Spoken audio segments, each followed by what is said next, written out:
Good evening, creatures. I have a treat for you tonight. Tonight's author is better known for works like Little Women or Joe's Boys. But did you know that her parents were avid transcendentalists? Tonight I present Louisa May Alcott's Lost in a Pyramid.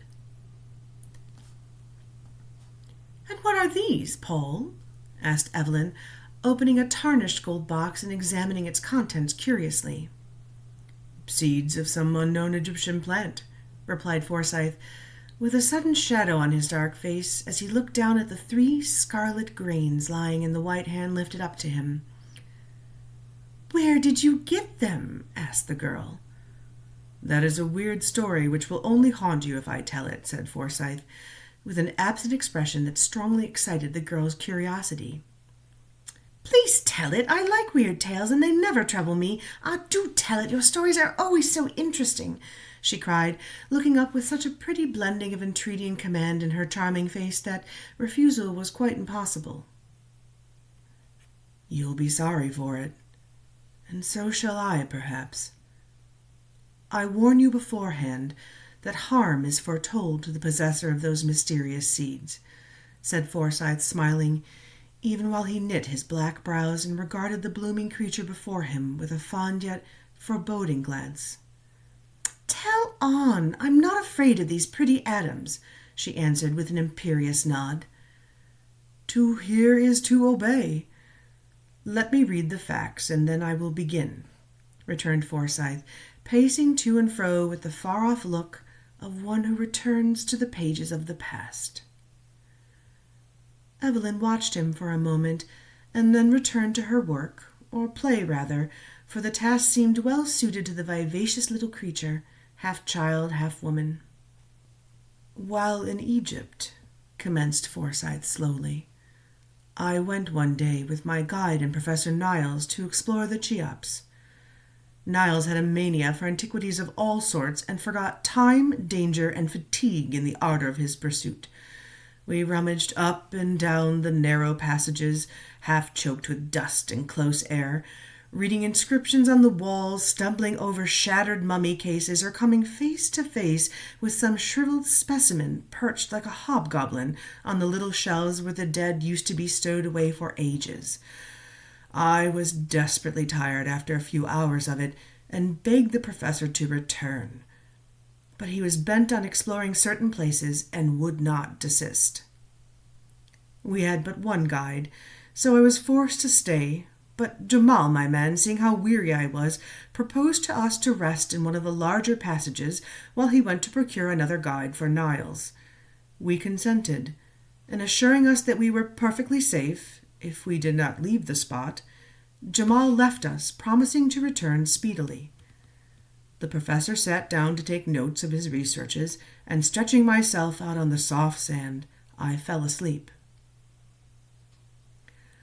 I was roused by that indescribable thrill which instinctively warns us of danger, and springing up, I found myself alone. One torch burned faintly where Jamal had struck it, but Niles and the other light were gone. A dreadful sense of loneliness oppressed me for a moment, and then I collected myself and looked well about me. A bit of paper was pinned to my hat, which lay near me, and on it, the professor's writing, were these words: "I've gone back a little to refresh my memory on certain points. Don't follow me till Jamal comes. I can find my way back to you, for I have a clue. Sleep well, and dream gloriously of the pharaohs. N.N." I laughed at first over the old enthusiast, and then felt anxious, then restless, and finally resolved to follow him. For I discovered a strong cord had been fastened to a fallen stone, and I knew that this was the clue he spoke of. Leaving a line for Jamal, I took my torch and retraced the steps, following the cord along the winding ways. I often shouted and received no reply, and pressed on, hoping at each turn to see the old man poring over some musty relic of antiquity. Suddenly the cord ended, and lowering my torch, I saw that the footsteps had gone on. "Rash fellow, he'll lose himself, to a certainty," I thought, really alarmed now. As I paused, a faint call reached me, and I answered it, waited, shouted again, and still fainter echo replied. Niles was evidently going on, misled by the reverberations of the low passages. No time was to be lost, and forgetting myself, I struck the torch in the deep sand to guide me back to the clue, and ran down the straight path before me, whooping like a madman as I went. I did not mean to lose sight of the light, but in my eagerness to find Niles, I turned from the main passage, and guided by his voice, hastened on. His torch soon gladdened my eyes, and the clutch of his trembling hands told me what agony he had suffered. "Let us get out of this horrible place at once," he said, wiping the great drops off his forehead. "Come, we're not far from the clue. I can soon reach it, and then we are safe." But as I spoke, a chill passed over me, for a perfect labyrinth of narrow paths lay before us. Trying to guide myself by such landmarks as I had observed in my hasty passage, I followed the tracks in the sand till I fancied we must be near my light.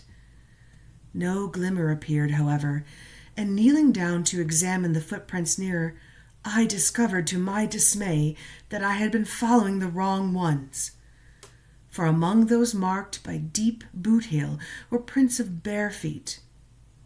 We had no guide there, and Jamal wore sandals. Rising, I confronted Niles with the one despairing word, "Lost," as I pointed to the treacherous sand to the fast waning light. I thought the old man would be overwhelmed, but to my surprise he grew quite calm and steady, thought for a moment, and went on saying quietly, "Other men have passed here before us.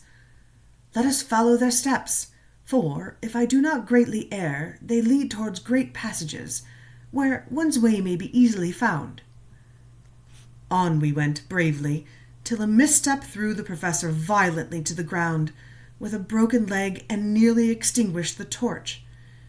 It was a horrible predicament, and I gave up all hope as I sat beside the poor fellow, who lay exhausted with fatigue, remorse, and pain, for I would not leave him.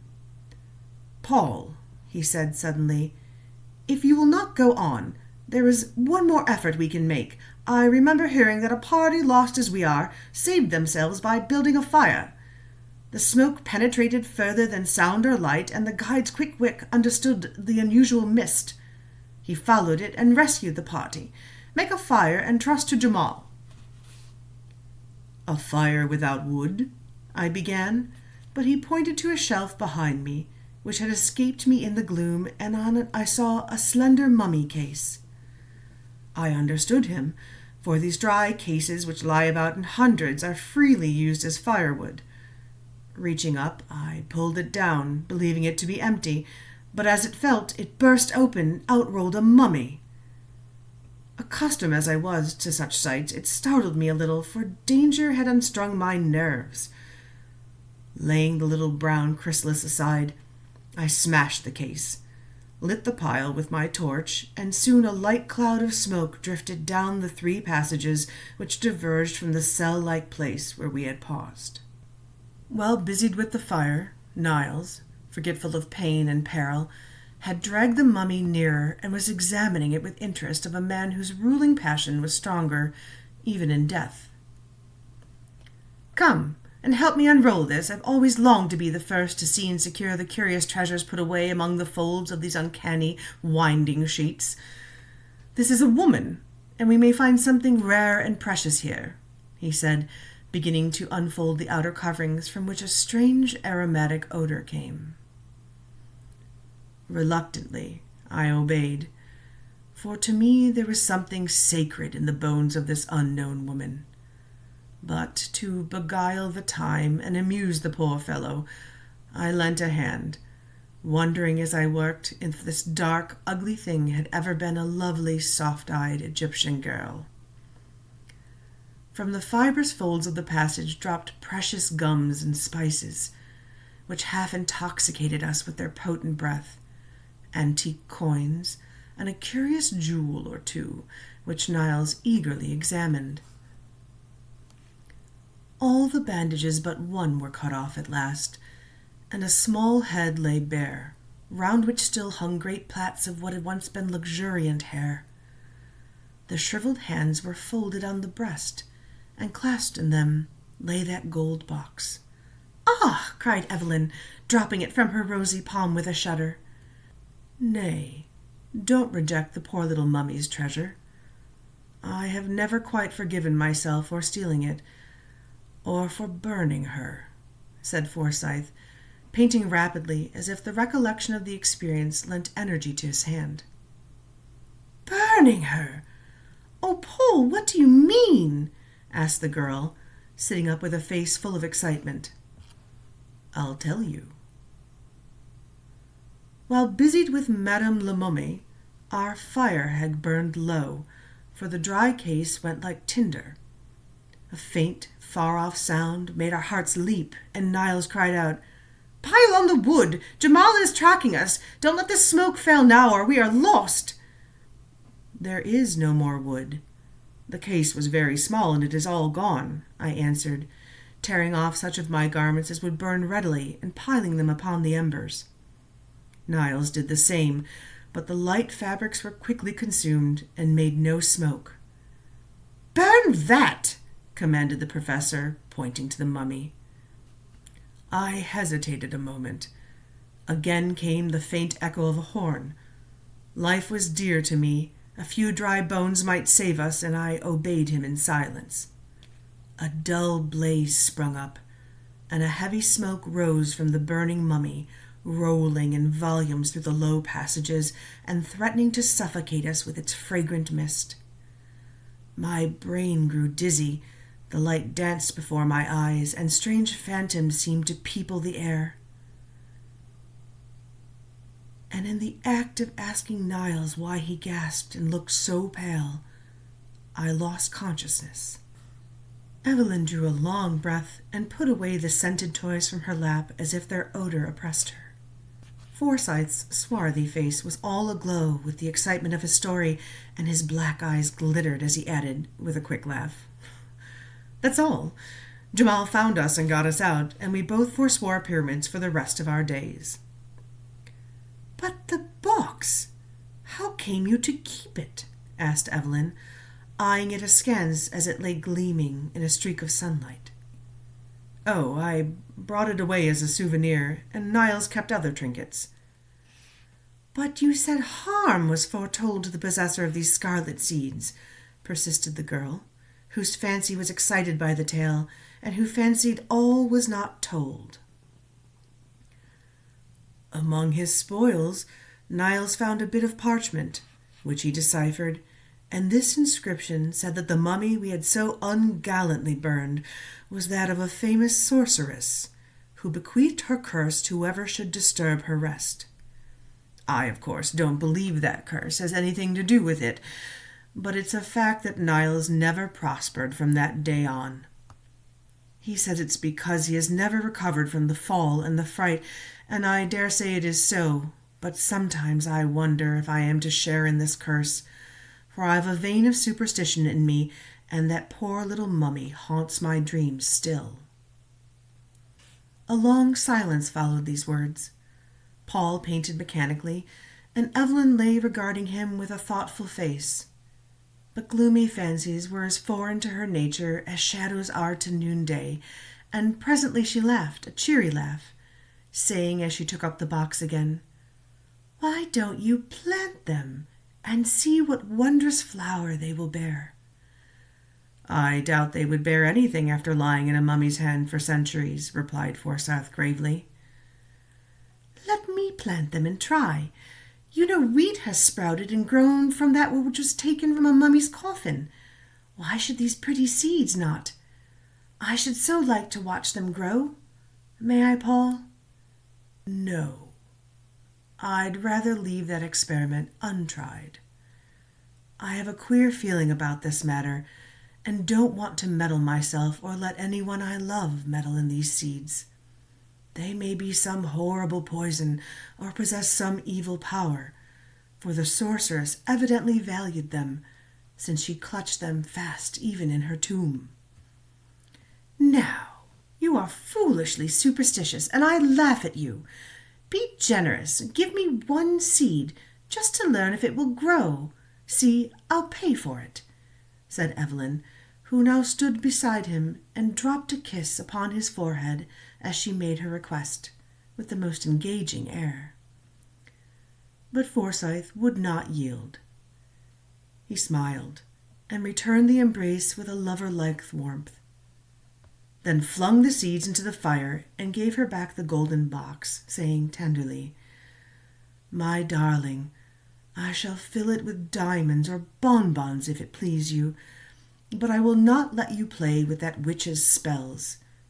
You've enough of your own, so forget the pretty seeds, and see what a light of the harem I've made of you." Evelyn frowned and smiled, and presently the lovers were out in the spring sunshine, reveling in their own happy hopes, untroubled by one foreboding fear. Chapter 2.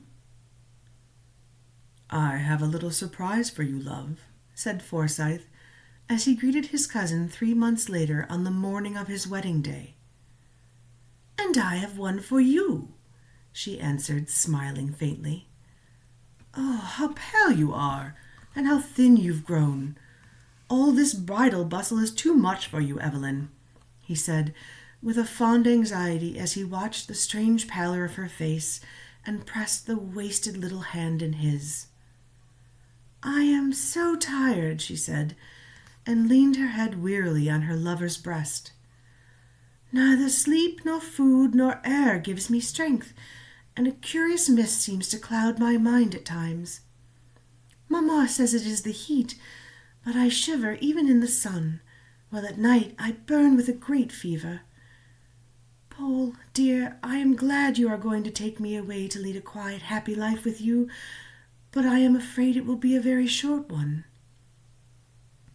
"My fanciful little wife, you are tired and nervous with all this worry, but a few weeks of rest in the country will give us back our blooming Eve again. Have you no curiosity to learn what my little surprise is?" he asked, to change her thoughts. The vacant look stealing over the girl's face gave place to one of interest, but as she listened, it seemed to require an effort to fix her mind on her lover's words. "You remember the day we rummaged in that old cabinet?" "Yes," and a smile touched her lips for a moment. "And you wanted to plant those queer red seeds I stole from the mummy?" "I remember," and her eyes kindled with sudden fire. "Well, I tossed them into the fire, as I thought, and gave you the box, but when I went back to cover up my picture and found one of those seeds on the rug, a sudden fancy to gratify your whim led me to send it to Niles, and to ask him to plant and report on its progress. Today, I hear from him that for the first time, and he reports that the seed has grown marvelously, has budded, and that he intends to take the first flower, if it blooms in time, to a meeting of famous scientific men, after which he will send me its true name and the plant itself. From his description, it must be very curious, and I am impatient to see it." "You need not wait. I can show you the flower in its bloom," said Evelyn, and beckoned with the smile so long a stranger to her lips.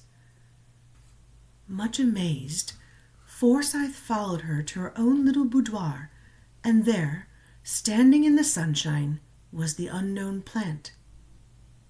Almost rank in their luxuriance were the vivid green leaves on the slender purple stems, and rising from the midst, one ghostly white flower, shaped like the head of a hooded snake, with scarlet stamens like forked tongues, and on the petals glittered spots like dew. "A strange, uncanny flower. Has it any odor?" asked Forsyth, bending to examine and forgetting in his interest to ask how it came to be there. "None, and that disappoints me. I'm so fond of perfumes," answered the girl, caressing the green leaves which trembled at her touch, while the purple stems deepened in their tint.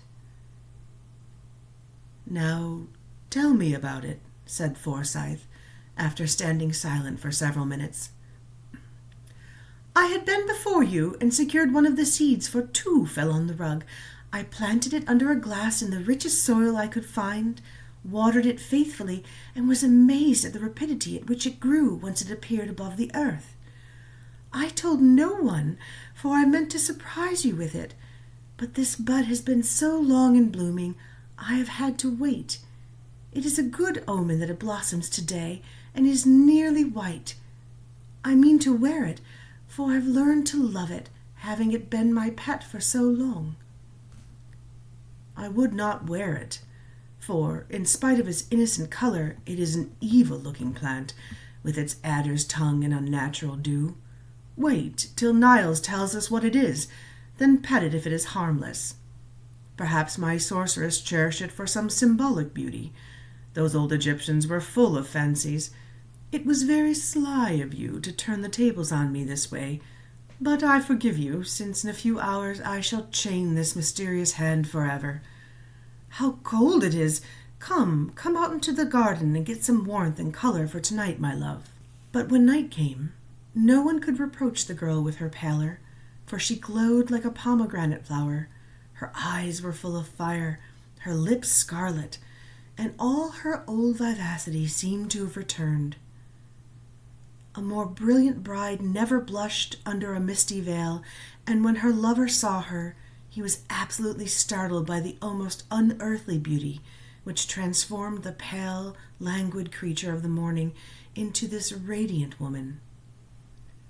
They were married, and if love, many blessings, and all good gifts lavishly showered upon them could make them happy, then this young pair were truly blessed. But even in the rapture of the moment that made her his, Forsyth observed how icy cold her little hand he held, how feverish the deep color of the soft cheek he kissed, and what strange fire burned in the tender eyes that looked so wistfully at him. Blithe and beautiful as a spirit, the smiling bride played her part in all the festivities of that long evening, and when at last life and color began to fade, the loving eyes that watched her thought it was but the natural weariness of the hour. As the last guest departed, Forsyth was met by a servant who gave him a letter marked "Haste." Tearing it open, he read these lines from a friend of the professor's. "Dear Sir, poor Niles has suddenly died just 2 days ago while at the scientific club, and his last words were, 'Tell Paul Forsyth to beware the mummy's curse, for this fatal flower has killed me.' The circumstances of his death were so peculiar that I add them as a sequel to this message. For several months, he told us, he had been watching an unknown plant, and that evening he brought us the flower to examine. Other matters of interest absorbed us until the late hour, and the plant was forgotten. The professor wore it in his buttonhole, a strange white serpent-headed blossom with pale glittering spots, which slowly changed to a glittering scarlet, till the leaves looked as though sprinkled with blood. It was observed that instead of the pallor and feebleness which had recently come over him, that the professor was unusually animated, and seemed in an almost unnatural state of high spirits.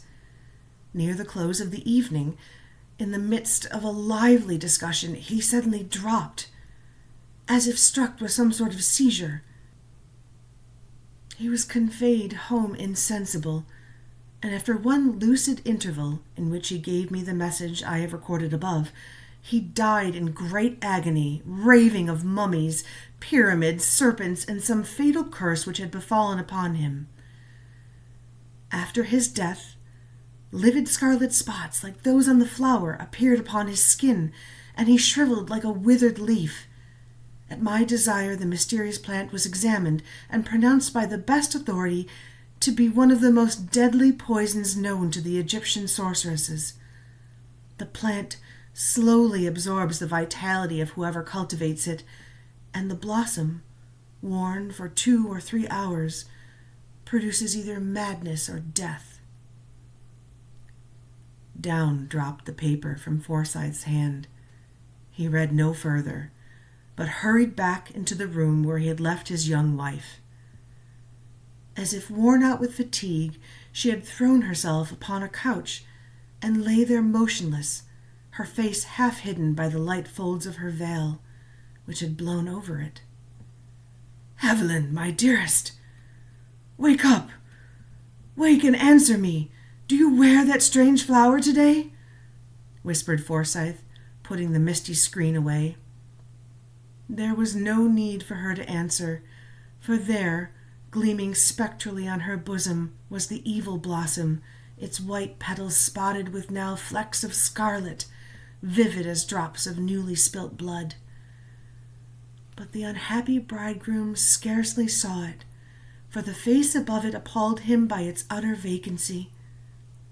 Drawn and pallid, as if with some wasting malady, the young face so lovely an hour ago lay before him, aged and blighted by the baleful influence of the plant which had drunk up her life.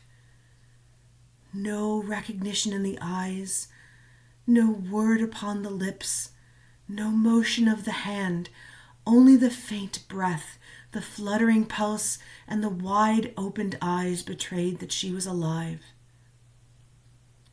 Alas for the young wife! The superstitious fear at which she had smiled had proved to be true. The curse that had bided its time for ages was fulfilled at last, and her own hand wrecked her happiness forever.